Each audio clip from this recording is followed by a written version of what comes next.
जब जिंदगी तुमसे सब कुछ छीन ले, तब तुम किस पर भरोसा करोगे? भगवान पर या अपनी कहानी पर?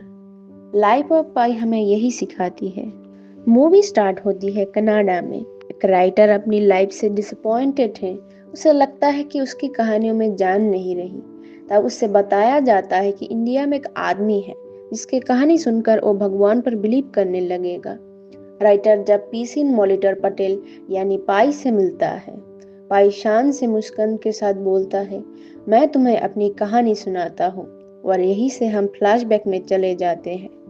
कहानी शुरू होती है पौंडीचेरी से, जहाँ हमारा हीरो पीसिन मॉलिटर पटेल रहता है। उसका नाम एक फ्रेंच स्विमिंग पूल पर रखा गया था, पर स्कूल में सभी बच्चे उसे पीसिंग कह के चिढ़ाते थे। यह हमें पाई के विल पावर दिखाई देती है। वो ब्लैक बोर्ड पर पाई के हजारों डिजिट लिख देता है और अपना नाम बदल के पाई रख लेता है। सिंबोलिज्म में यह है कि पाई एक इरेशनल नंबर है जो कि कभी खत्म ही नहीं होता। ठीक वैसे ही जैसे इंसान की सोल और गॉड की मिस्ट्री कभी खत्म नहीं होती। पाई बचपन से क्यूरियस है। उसके मन में बहुत सवाल होते हैं जिसका आंसर भी वो खुद ही ढूंढता रहता है।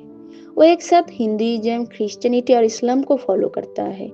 उसके फादर जो एक रैशनलिस्ट है, उसे समझाता है कि एक साथ सभी धर्म में यकीन रखना किसी धर्म में यकीन ना करने की बराबर है। पर पाई के लिए हर एक धर्म एक अलग खिड़की है जो सच्चाई को दिखाते हैं।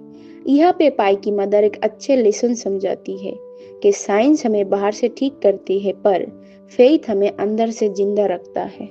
पाई का परिवार पौंडीचेरी में एक जू चलाता है। पाई एनिमल के बीच बड़ा होता है और उनसे इमोशनली कनेक्ट होने की कोशिश करता है। एक दिन उसके पापा एक बंगाल टाइगर रिचर्ड पार्कर के पास ले जाते हैं और एक बकरे को उसके सामने पार्कर को खिला देते हैं। और पापा बोलते हैं, एनिमल दोस्त नहीं होता, वो सिर्फ सर्वाइवल समझता है। ये सीन पाई के दिमाग में हमेशा के लिए बैठ जाता है। अगले सीन में दिखाया जाता है पाई रिदम्स बजा रहा होता है।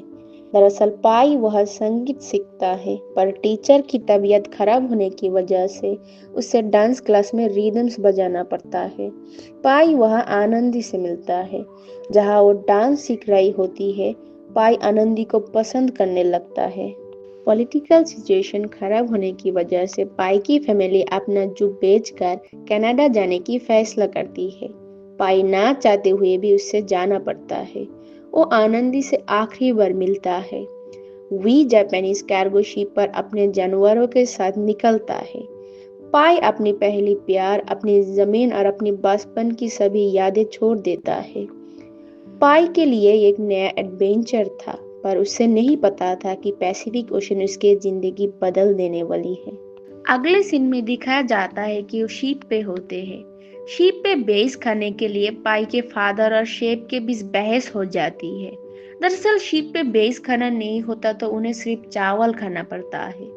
एक रात भयंकर तूफान आता है। पाई डेक पर बारिश एंजॉय करने के लिए जाता है, पर तभी शिप डूबने लगता है। यह सीन इंसान की लाचारी को दिखाता है। नेचर के सामने हमारी बड़ी बड़ी मशीन्स और इको सब फेल हो जाते हैं। रेस्क्यू टीम पाई को रेस्क्यू करते हैं, पर तभी रस्सी टूट जाते हैं और पाई अचानक खुद को एक लाइफ बोट में अकेला पाता है। पाई की फैमिली और शीप की लोग मरे जाते हैं। पाई चीखता है, रोता है और सॉरी बोलता है, क्योंकि चाहते हुए भी वो कुछ नहीं कर पाता।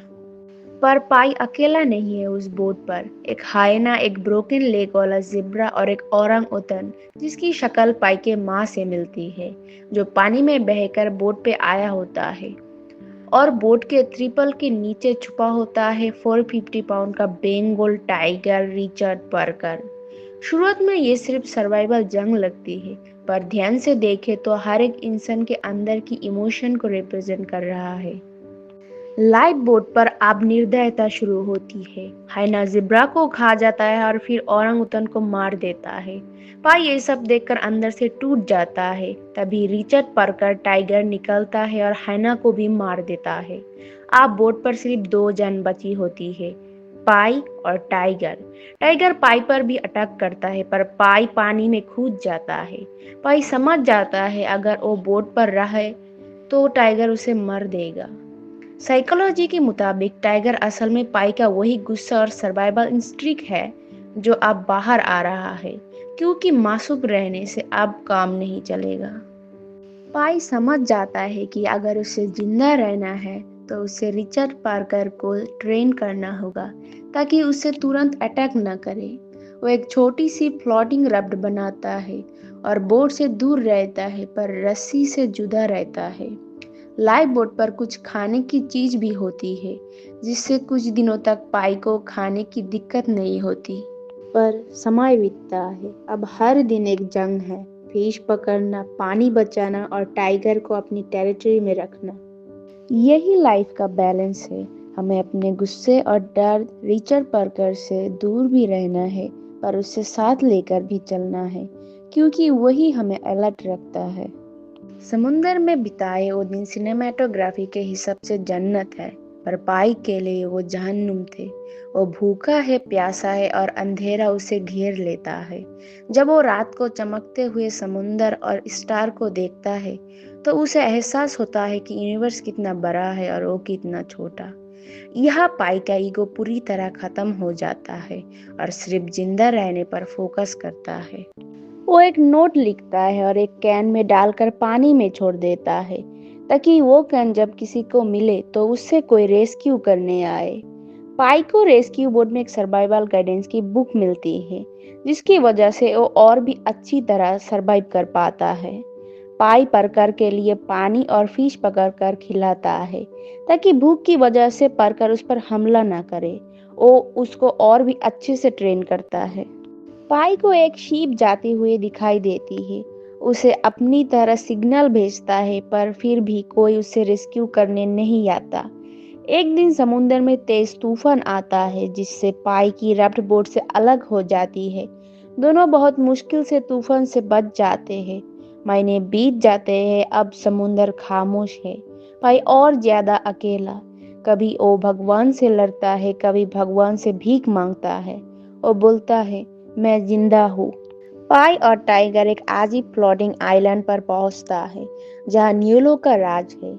यह पाई फूल और पेड़ की जारे खाकर पेट भरता है और मीठे पानी में नहाता है। दिन में वह मीठा पानी और खाना है पर रात में वो आइलैंड एसिडिक बन जाता है।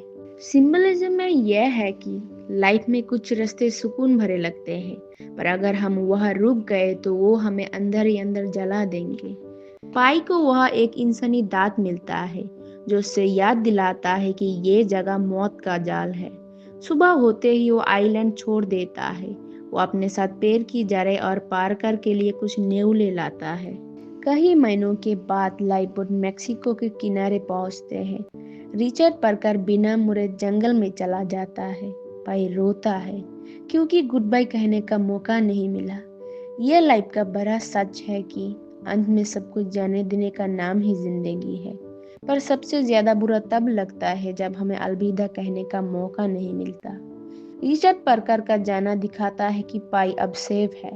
हॉस्पिटल में जब जापानीज ऑफिसर पाई की एनिमल स्टोरी पर यकीन नहीं करते तो पाई उन्हें एक और कहानी सुनाता है।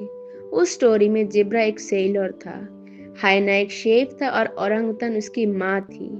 पाई ने शेप को मारा था क्योंकि शेप ने उसकी माँ का खून किया था। ये सुनकर ऑडियंस हैरान रह जाते हैं। क्या रिचर्ड पार्कर वाकई ही एक शेर था या पाई ने अपने गुनाहों को छुपाने के लिए ये कहानी बनाई थी? पाई राइटर से पूछता है, दोनों कहानियों में दर्द वही है, पर तुम्हें बेहतर कौन सी लगती है? राइटर कहता है, एनिमल्स वाली। पाई का जवाब था, and so it goes with God. इसका मतलब है रियलिटी अक्सर बहुत कड़वी होती है पर फेथ हमें उस करवट से लड़ने का ताकत देती है। गॉड वही है जो हमें होप देती है। तो दोस्तों, लाइफ ऑफ पाई हमें ये नहीं बताती है कि सच क्या है, बल्कि ये पूछती है कि हम किस पर विश्वास करना चाहते हैं। क्या आप आपके अंदर की शेर से डरकर भागते हैं या उसे ट्रेन करके समुंदर पार कर लेते हैं? लाइफ एक सफर है जहां हम सब अपने अपने रिचर्ड पार्कर के साथ एक लाइफ बोट पर है। अगर वीडियो पसंद आए तो शेयर करें और बताइए आपको कौन सी कहानी पसंद आई।